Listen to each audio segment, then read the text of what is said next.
CAA নিয়ে বড় update. Supreme কোর্টে মামলার কি হলো? পেন্ডিং অ্যাপ্লিকেশন কি 6 মাসে নিষ্পত্তি হবে? হ্যালো, নমস্কার, আমি আমার ল সিম্পলিফাইড চ্যানেলে আপনাকে স্বাগত জানাই। প্রিয় সাথী, আজকের ভিডিওটি অত্যন্ত গুরুত্বপূর্ণ, বিশেষ করে যারা সিএএর মাধ্যমে ভারতীয় নাগরিকত্বের জন্য আবেদন করেছেন, আবেদন করার প্রস্তুতি নিচ্ছেন, অথবা লং টার্ম ভিসা অর্থাৎ এলটিভি নিয়ে ভারতে রয়েছেন, বা এলটিভি অ্যাপ্লিকেশন করেছেন, বা ভারতে এসে লং টার্ম ভিসার আবেদন করতে চাইছেন। কারণ সিএ নিয়ে এই মুহূর্তে দুটো বিষয় নিয়ে প্রচুর প্রশ্ন আছে। সিএ প্রথম প্রশ্ন, সুপ্রিম কোর্টে সিএএ মামলার কি হলো? 5ই মে 2026 থেকে তো ফাইনাল হিয়ারিং হওয়ার কথা ছিল। সেই হিয়ারিং কোথায় দাঁড়িয়ে? সিএ কি সুপ্রিম কোর্ট বন্ধ করে দিয়েছে? কোনো জাজমেন্ট কি হয়ে গেছে? আর দ্বিতীয় গুরুত্বপূর্ণ বিষয় হচ্ছে, পশ্চিমবঙ্গে পেন্ডিং সিএ অ্যাপ্লিকেশন 6 মাসের মধ্যে নিষ্পত্তি করার যে কথা সামনে এসেছে, তার অর্থ কী? আজকের ভিডিওতে এই দুটো বিষয়ই পরিষ্কারভাবে আলোচনা করব, তাই ভিডিওটা স্কিপ না করে সম্পূর্ণ ভিডিওটা দেখবেন। ভিডিওটা ভালো লাগলে লাইক করবেন, চ্যানেলটা সাবস্ক্রাইব করবেন এবং ভিডিওটা শেয়ার করে বন্ধুবান্ধবকে দেখার ব্যবস্থা করবেন, এটাই রিকোয়েস্ট, ঠিক আছে? এবং ভিডিওর চলুন শুরু করা যাক। সিএ বা এলটিভি অ্যাপ্লিক্যান্ট হলে এই মুহূর্তে আপনার কি করা উচিত এবং কোন ভুলগুলো একেবারেই করা উচিত নয়, দেখুন নেওয়া যাক। প্রথমে সুপ্রিম কোর্টের মামলাটি সম্পূর্ণ বুঝুন। সিটিজেনশিপ অ্যামেন্ডমেন্ট অ্যাক্ট 2019 বা সিএএ কে চ্যালেঞ্জ করে সুপ্রিম কোর্টে বহু পিটিশন দায়ের করা হয়েছে। এর অন্যতম লিড ম্যাটার হলো Indian union of Muslim League and others versus union of India and others, writ petition civil number 1470 of 2019। CA এর কনস্টিটিউশনাল ভ্যালিডিটি নিয়েই মূলত এই মামলাগুলিতে প্রশ্ন তোলা হয়েছে, যে সিএ কনস্টিটিউশনালি কতটা ভ্যালিড।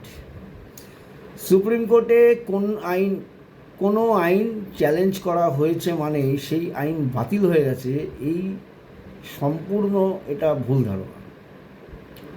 দেখুন, চ্যালেঞ্জ যে কেউ করতে পারে, কিন্তু চ্যালেঞ্জ করা মানে এটা নয় যে সেটা বাতিল হয়ে গেছে। পার্লামেন্টের তৈরি কোনো আইন কার্যকর থাকার সময় সুপ্রিম কোর্টে চ্যালেঞ্জ করা যেতেই পারে, কিন্তু যতক্ষণ না কোর্ট সেই আইনকে আনকনস্টিটিউশনাল বলে স্ট্রাইক ডাউন করছে অথবা তার অপারেশনের ওপর স্টে দিচ্ছে, ততক্ষণ শুধুমাত্র মামলা পেন্ডিং থাকার কারণে আইন নিজে থেকে অকার্যকর হয়ে যায় না। মানে সুপ্রিম কোর্টে যে কেউ যে কোনো আইন চ্যালেঞ্জ করতে পারে, অতএব বিষয়টাতে আপনাদের ঘাবড়ানোর কিছু নেই। সুপ্রিম কোর্টে চ্যালেঞ্জ হয়েছে মানেই যে সিএ আগামী দিনে বন্ধ হয়ে যাবে, এরম কোনো আশ্বাস সুপ্রিম কোর্ট দেয়নি। ইভেন যতক্ষণ মামলাটা চলছে ততক্ষণ একটা পেন্ডিং মামলা থাকার কারণে আইন নিজ থেকে অকার্যকর হয়ে যায়, ঠিক আছে? সিএ এর ক্ষেত্রে এই ডিস্টিংশনটি অত্যন্ত গুরুত্বপূর্ণ। 19শে ফেব্রুয়ারি 2026 কী হয়েছে? এবার আসি অত্যন্ত গুরুত্বপূর্ণ ঘটনা। 2026 সালের 19শে ফেব্রুয়ারি সুপ্রিম কোর্ট সিএএ সংক্রান্ত মামলাগুলির ফাইনাল হিয়ারিংয়ের জন্য একটি শিডিউল তৈরি করে। কোর্ট জানায় যে 5ই মে 2026 ফাইনাল হিয়ারিং শুরু হবে। বিভিন্ন পিটিশনকে ক্যাটাগরি অনুযায়ী সেগ্রিগেট করার কথাও বলা হয়। আসাম ও ত্রিপুরা সংক্রান্ত বিষয়গুলিকে আলাদা ক্যাটাগরিতে রাখার নির্দেশ ছিল। অর্থাৎ সুপ্রিম কোর্ট পরিষ্কারভাবে মামলাটিকে ফাইনাল হিয়ারিংয়ের দিকে নিয়ে যাচ্ছে। তাহলে 5ই মের পর কি হলো, এটাই এখন সবচেয়ে বড় প্রশ্ন। তাহলে বোঝা যাচ্ছে প্রথমে কি হলো, প্রথমে সুপ্রিম কোর্টে একটা মামলা হলো চ্যালেঞ্জ করে, বেশ কিছু মামলা হলো এবং সেই মামলাগুলো এখন পেন্ডিং আছে। 5 তারিখে হিয়ারিংয়ের কথা ছিল, ফাইনাল হিয়ারিং স্টার্ট করার কথা ছিল। হিয়ারিং একদিনে হয়তো তো শেষ হয়ে যায় না, হিয়ারিং চলতে থাকে। তো অনেকেই আমাকে এই প্রশ্নটা জিজ্ঞেস করছিল যে স্যার মে মাসে তো ফাইনাল হিয়ারিং হওয়ার কথা ছিল, তাহলে জাজমেন্ট কোথায়? একটা ফাইনাল হিয়ারিং স্টার্ট হওয়ার কথা ছিল। এই জায়গায় আমি খুব সাবধানতার সঙ্গে একটা কথা বলতে চাই। দেখুন, 5ই মে থেকে ফাইনাল হিয়ারিংয়ে শিডিউল হওয়া এবং ফাইনাল হিয়ারিং বাস্তবে সম্পূর্ণ হয়ে জাজমেন্ট রিজার্ভ হয়ে যাওয়া দুটো এক জিনিস নয়।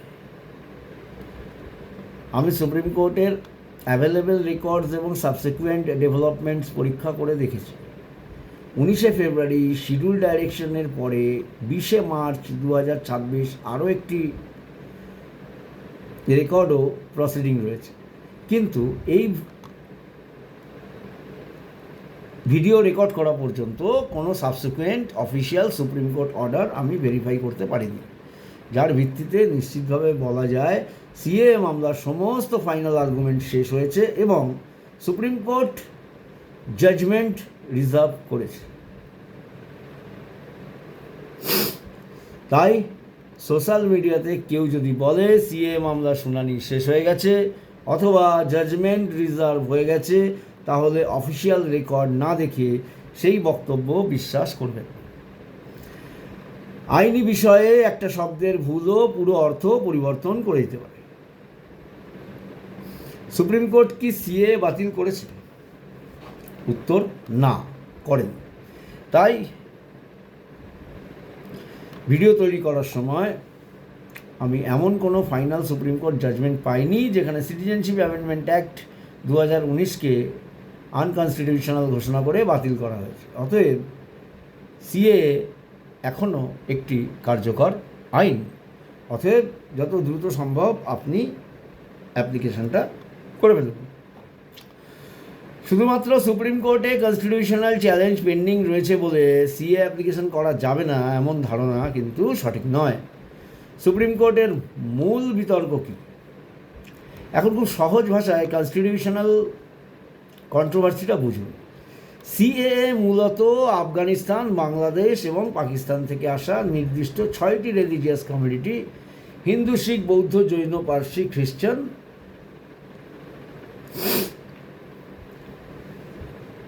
এই সম্প্রদায়গুলির নির্দিষ্ট শ্রেণীর ব্যক্তিদের সিটিজেনশিপের ক্ষেত্রে বিশেষ সুবিধা দেয় যদি তারা আইনের নির্ধারিত অন্যান্য এলিজিবিলিটি কন্ডিশনস পূরণ করেন। মানে ওই 2014 31 ডিসেম্বরের আগে আসা, 5 বছর কন্টিনিউ স্টে করা ভারতে এবং অ্যাপ্লিকেশনের আগে 12 মাস কন্টিনিউ স্টে করা, বাংলাদেশের একটা নথি আপনি যে বাংলাদেশের লোক তার প্রমাণ হিসেবে। এখানেই পিটিশনের একটি বড় কনস্টিটিউশনাল অবজেকশন এসেছে। তাদের প্রশ্ন, রিলিজিয়ানের ভিত্তিতে এই ক্লাসিফিকেশন আর্টিকেল 14 অর্থাৎ ইকুয়ালিটি বিফোর ল এর কনস্টিটিউশনাল টেস্ট পাস করেনি। অন্যদিকে ইউনিয়ন গভর্নমেন্টের অবস্থানের মূল ভিত্তি হল পাকিস্তান, বাংলাদেশ, আফগানিস্তানের বিশেষ হিস্টোরিক্যাল এবং কনস্টিটিউশনাল সার্কামস্ট্যান্সেস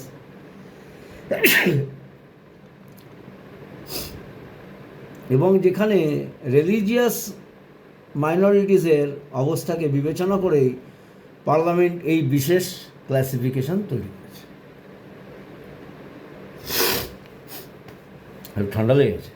তাহলে বোঝা গেল শেষ পর্যন্ত এই ক্লাসিফিকেশান কনস্টিটিউশনাল পারমিসেবল কিনা এই প্রশ্নের অথরিটেটিভ ফাইনাল আনসার সুপ্রিম কোর্টের জাজমেন্ট থেকেই আসবে।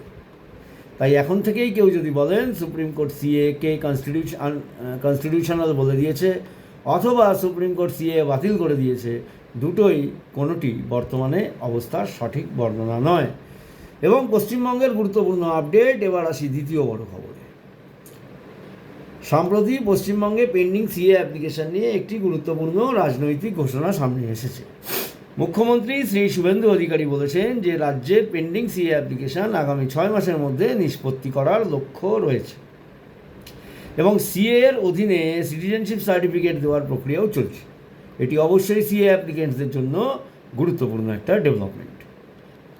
কিন্তু এখানে আমি একজন আইনজীবী হিসাবে একটি ডিস্টিংশন পরিষ্কার করে দিতে চাই। রাজনৈতিক বা প্রশাসনিক ঘোষণা এবং স্ট্যাচুটারি লিগ্যাল এন্টাইটেলমেন্ট এক জিনিস নয়, কারণ সিএ এবং লং টার্ম ভিসা এই প্রসেসগুলো টোটালটাই আইনি প্রসেস।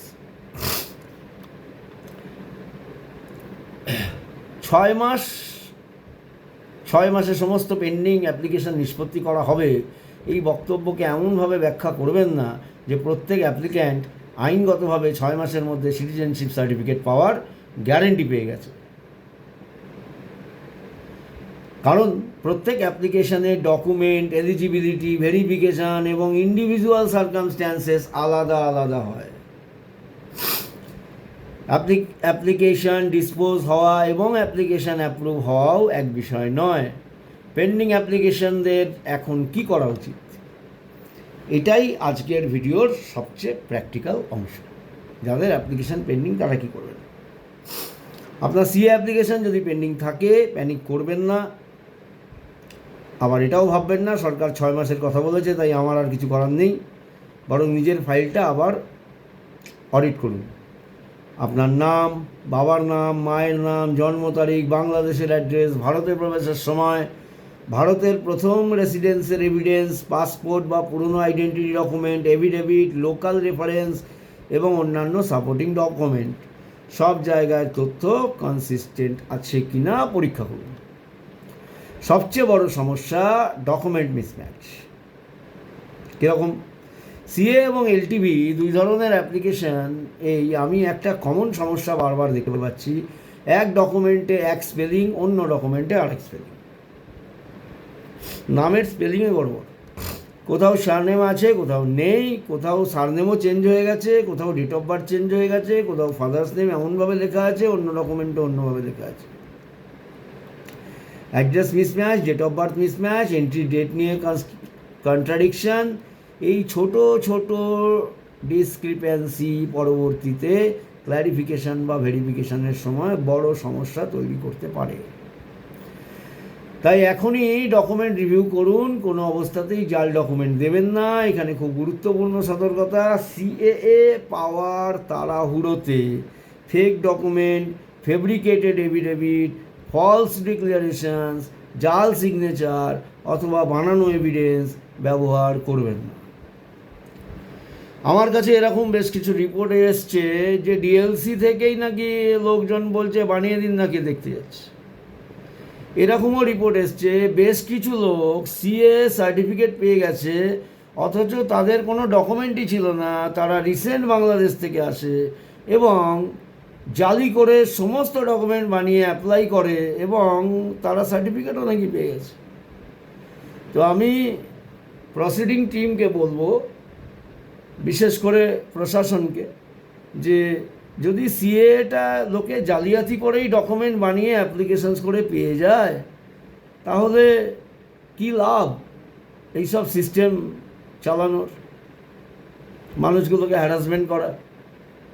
যতগুলো লোক ভারতবর্ষে আছে মাথা গুনে নিয়ে একসাথে একটা গেজেট ইস্যু করে নাগরিকত্ব রিলিজ করে দিন, বর্ডার সিল করে দিন। কারণ পশ্চিমবঙ্গের কিছু ব্রোকার যেভাবে সিএর আইনকে নিয়ে নোংরা খেলা খেলছে এবং এদের মধ্যে কিছু পলিটিক্যাল লোকও আছে যারা মদতদাতা, এসব বন্ধ করুন আর এদেরকে ইমিডিয়েট অ্যারেস্ট করুন। কারা করছে এইসব কাজ, কারা সিএতে ডকুমেন্ট জালিয়াতি করে ব্যবস্থা করে দিচ্ছে? কি গ্যারেন্টি আছে কোনো আতঙ্কবাদী ডকুমেন্ট জালিয়াতি করে হিন্দু সাজিয়ে নাগরিক বানিয়ে দিচ্ছে না?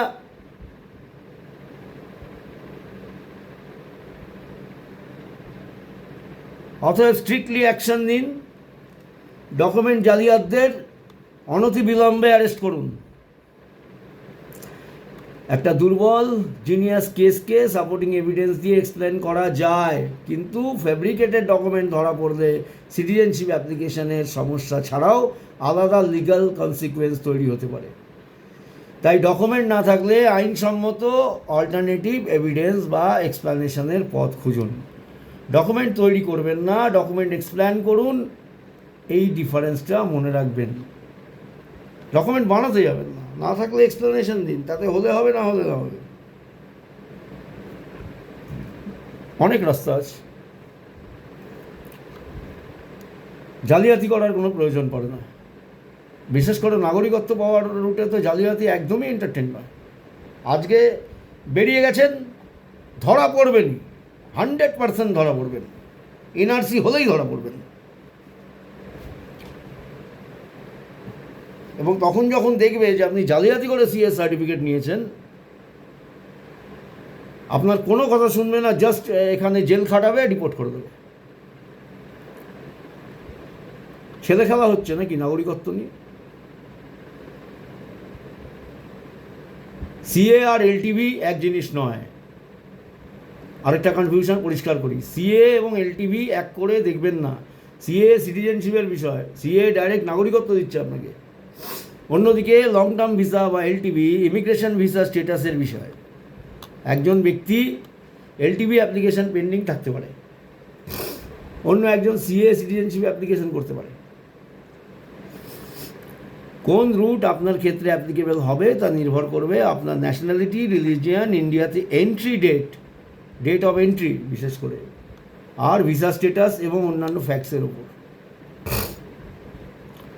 তাই অন্য একজনের অ্যাপ্লিকেশন দেখে নিজের কেস এর সিদ্ধান্ত নেবেন না।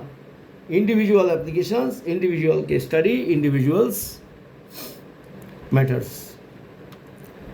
এলটিভি অ্যাপ্লিকেটদের কী করা উচিত? যারা বর্তমানে এলটিভির জন্য আবেদন করছেন তাদেরও নিজের এক্সিস্টিং ভিসা বা স্টেটাসের দিকে নজর রাখতে হবে। এলটিভি অ্যাপ্লিকেশন পেন্ডিং আছে বলেই existing visa conditions automatically relevant হয়ে যায় এমন ধরে নেবেন না। এফআরআরও যদি ক্লারিফিকেশান চায় সময় মতো উত্তর দিন। অ্যাডিশনাল ডকুমেন্ট চাইলে জেনুইন ডকুমেন্ট দিন।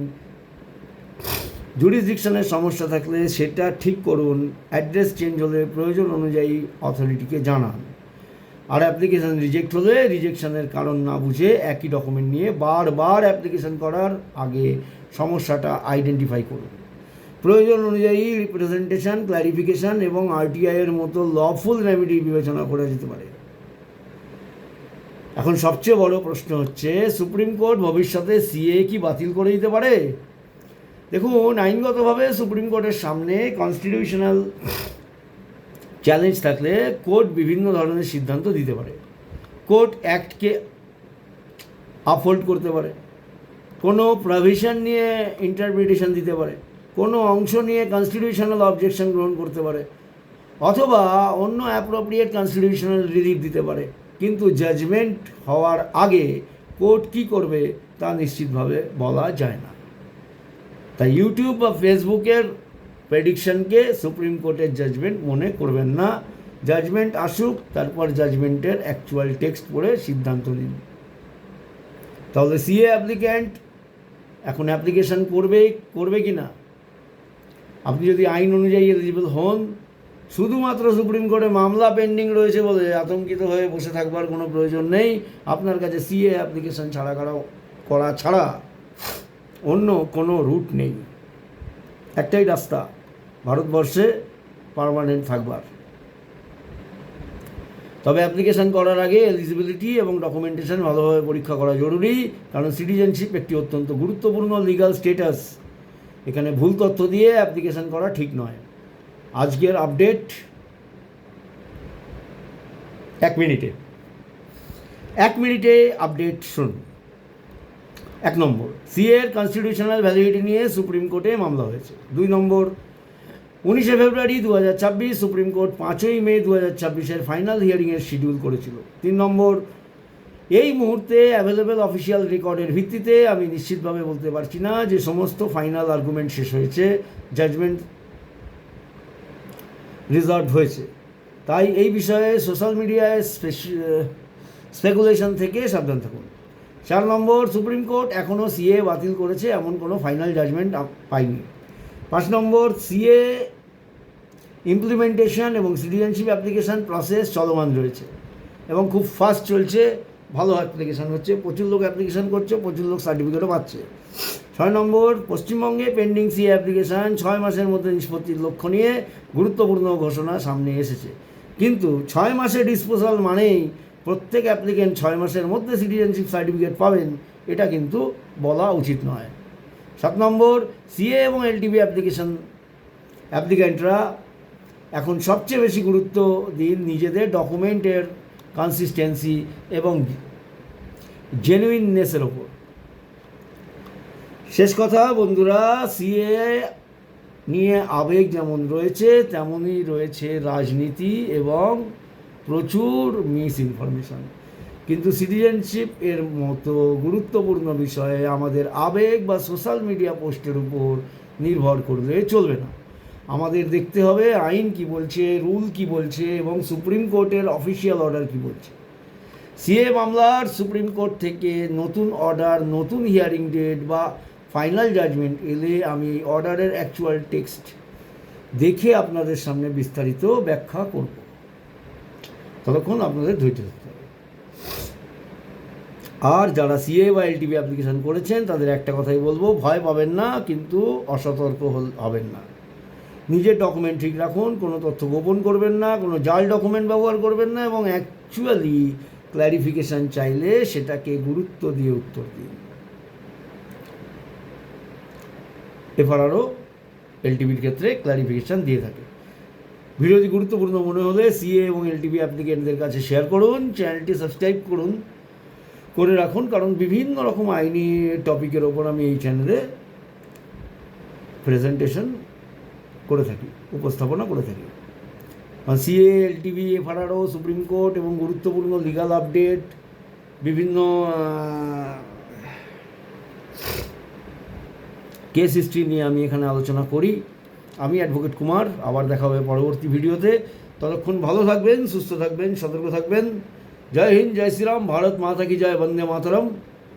আর হ্যাঁ, ভিডিওটা এতক্ষণ মনোযোগ দিয়ে দেখার জন্য আপনাকে অসংখ্য অসংখ্য ধন্যবাদ। নমস্কার।